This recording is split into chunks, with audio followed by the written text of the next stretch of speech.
శ్రీ గురుభ్యో నమ. శ్రీమాత్రే నమ. 21 జూన్ 2026 నుంచి 27 జూన్ 2026 వరకు గల కాలానికి రాశి ఫలితాలు ఏ విధంగా ఉన్నాయో తెలియచెప్పుకుందాము. ముందుగా గ్రహస్థితులు. వృషభ రాశిలో కుజుడు, ఇక మిథున రాశిలో రవి బుధుల సంచారము, కర్కాటక రాశిలో గురు శుక్రుల సంచారము, సింహరాశిలో చంద్ర కేతువుల యొక్క సంచారము, కుంభరాశిలో రాహువు, అలాగే మీన రాశిలో శనిగారు. వారాంతంలోకి 27 జూన్ వచ్చేసరికి బుధుని యొక్క గమనము కర్కాటక రాశిలోకి వచ్చి ఉండి వక్రత ప్రారంభమైంది. అలాగే చంద్రుని యొక్క సంచారము వృశ్చిక రాశిలోకి వచ్చి ఉన్నది. ఈ రెండు మార్పులు జరిగి ఉన్నాయి. అలాగే గ్రహ సమ్మేళనాల యొక్క ఫలితాలను తీసుకున్నట్టయితే రవి బుధుల యొక్క సంచారము కలయిక మిథున రాశిలో జరుగుతూ బుధ ఆదిత్య యోగాన్ని తెలియచెప్తోంది. ఇది ఏ రాశి వారికైనా కూడా మంచి ఫలితాలనే ఇస్తుంది. బుధుడు స్వస్థానంలో కూడా ఉన్నారు. ఇది ఒక అదృష్టవంతమైన యోగం అనే చెప్పాలి.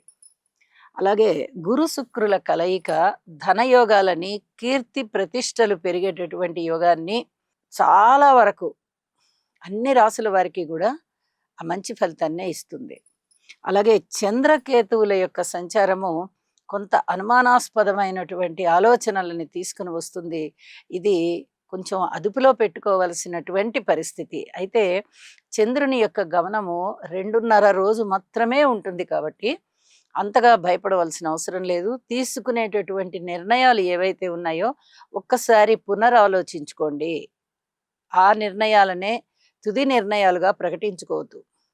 ఇది చెప్పదగినటువంటి సూచనగా తెలియజేస్తున్నాను. ఇక గ్రహాల యొక్క దృష్టుల విషయానికి వస్తే గురువు గారి యొక్క నవమ దృష్టి మీన రాశి మీద పడుతూ స్వస్థానాధీశుని యొక్క స్థితి సంచారము ఉచ్చలో ఉంటున్న కారణంగా అద్భుతమైన ఫలితాలు ఇస్తుంది. మీనరాశి వారికి ప్రత్యేకం. ఇది చెప్పదగినటువంటి సూచన. అలాగే శనిగారి యొక్క తృతీయ దృష్టి కుజుని మీద పడుతూ ఉన్నది. ఇది చాలా జాగ్రత్తగా ఉండవలసినటువంటి కాలం.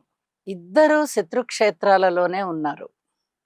అలాగే తృతీయ లాభాలలో ఉన్నారు ఇద్దరు కూడా. అలాగే శనిగారి యొక్క తృతీయ దృష్టి ప్రత్యేకమైన దృష్టి కాబట్టి అది అత్యంత శక్తివంతమైనది.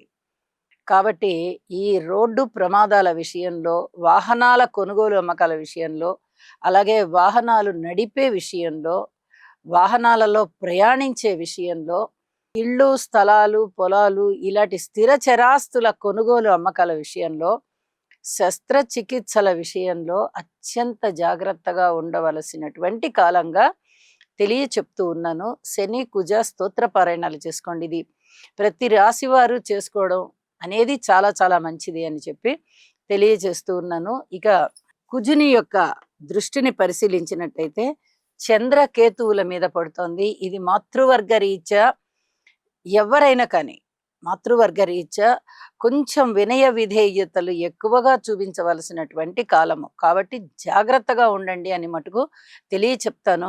అలాగే వారాంతంలోకి వెళ్ళేటప్పటికీ కుజుని యొక్క సప్తమ దృష్టి చంద్రుని మీద పడుతూ ఉన్న కారణం చేత ఇక్కడ చంద్రునికి నీచభంగం అయితే జరిగిపోయింది.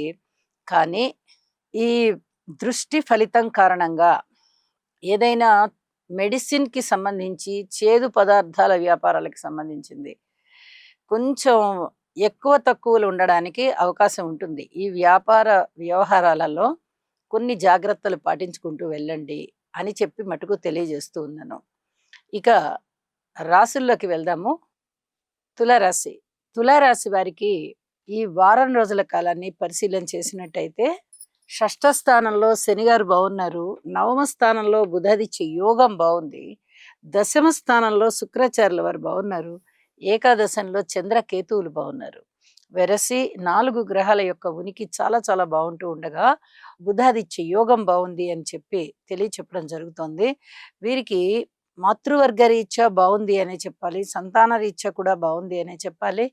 అలాగే అనుకోని విధంగా వచ్చేటటువంటి విజయావకాశాలు చాలా చాలా సంతృప్తినిస్తాయి. మరి పూర్వం చేసినటువంటి కష్టం ఏదైతే ఉందో, ఆ కష్టమంతా ఇప్పుడు ఫలించేటటువంటి కాలంగా తెలియచెప్పడం జరుగుతోంది. అలాగే కీర్తి ప్రతిష్టలు బాగున్నాయి. ఉద్యోగ జీవితంలో చాలా వరకు ప్రశాంత జీవితం ఉంది. ఉన్నతి ఉన్నది. ఉద్యోగం బావుంది, వ్యాపారం బావుంది. స్త్రీలు బావున్నారు. విద్యార్థులు బావున్నారు. అలాగే కుటుంబ సౌఖ్యం ఏ విధంగా ఉన్నది అంటే, కొంచెం జాగ్రత్తగా ఉండవలసినటువంటి కాలము. మీ వ్యక్తిత్వం బాగా ఇనుమడిస్తోంది అని చెప్పొచ్చు. పూర్తిగా లాభాల బాటలో ఉన్నారు అని చెప్పి తెలియచెప్పడం జరుగుతోంది. అనుకోని విధంగా వచ్చినటువంటి ఏ విమర్శలైనా వాటిని మీరు ప్రశంసలుగా చేసుకోవడానికి కొద్ది కాలం వేచి ఉండండి. కార్మికులు, కర్షకులు, నేత పనివారు, చేతి వృత్తుల వారు, ఇత్యాది వారు బావున్నారు అని చెప్పి తెలియచెప్పడం జరుగుతోంది. అలాగే దుర్గ పూజ చాలా అవసరం అని చెప్పి తెలియజేస్తూ ఉన్నాను. ఈ వారాంతానికి వెళ్ళేటప్పటికి దశమ స్థానంలోకి బుధుడు వచ్చి చేరి ఉన్న కారణం చేత ఏమైనా మంచి ఫలితాలు ఉన్నాయా అంటే, అంత చెప్పుకోదగ్గ మంచి ఫలితాలు లేవు. కానీ జ్ఞానం బాగా ఇనమడిస్తుంది. జ్ఞాన సముపార్జన బాగా చేసుకుంటారు అని చెప్పి తెలియచెప్పడం జరుగుతోంది. ఈ నాలెడ్జ్ పెరగడం కోసం బుక్స్ చదవడము, పెద్దల్ని సంప్రదించడము, లేదా పెద్దల వద్ద ఏదైనా అభ్యాసం చేసుకోవడము, ఇలాంటివి చేయడం ద్వారా మీరు చాలా చాలా అదృష్టవంతులు అనే చెప్పొచ్చు. చాలా చక్కటి జ్ఞానం ఇనుమడిస్తోంది. అది జీవితానికి పనికి వచ్చే దిశగా ఉంటుంది అని చెప్పి కూడా తెలియచేస్తూ ఉన్నాను. ఇక నవగ్రహ స్తోత్రాల పారాయణాలు చేసుకుని, నవధాన్యాలు దానం ఇస్తూ, లలితా సహస్రనామ పారాయణ చేయండి. మరిన్ని అద్భుతమైన అంశాలు మీకు ఉంటాయి అని చెప్పి తెలియజేస్తూ ఉన్నాను.